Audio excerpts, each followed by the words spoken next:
President of the United States, Mike Pence. Mr. Vice President, it's always an honor. Thank you for being with us. Thank you, Sean. It's a great day. You know, it's really great because I read as much as $4 trillion in a worldwide tax. I'm sure we would pay the vast majority of it. Number one, he kept a promise. Number two, he said he's open to negotiating, but not a bad deal. And that's another promise that he kept. So tell us why this is so important.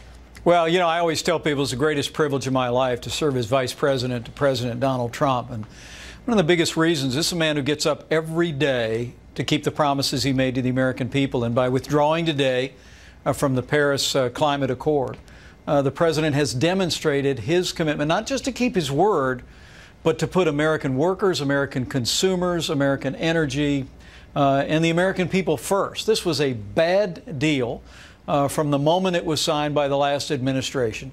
It's an international treaty that was never submitted to the Senate, probably because it never would have had a chance there.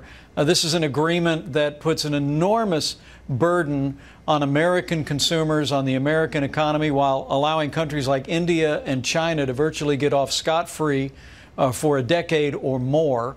And the President today, after listening to all sides, after listening to European leaders last week, made a decision to fulfill his word to the American people, to get out of the Paris Accord, but also to leave the door open to the possibility of negotiating a completely new deal or going back into the agreement under terms that will put the American economy and the American people first.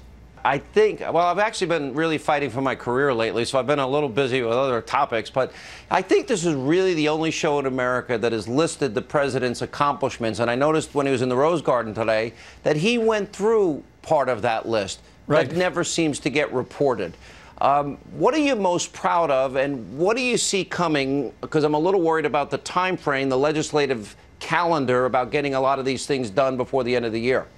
Well, the President recounted many of the accomplishments. I tried to do the same in my introduction of the President today. But when you look through the list, you know, there's a reason why the Dow closed at a record level today. There's a reason why the month of May, we just found out 250,000 new jobs have been created. This economy over 1 million now.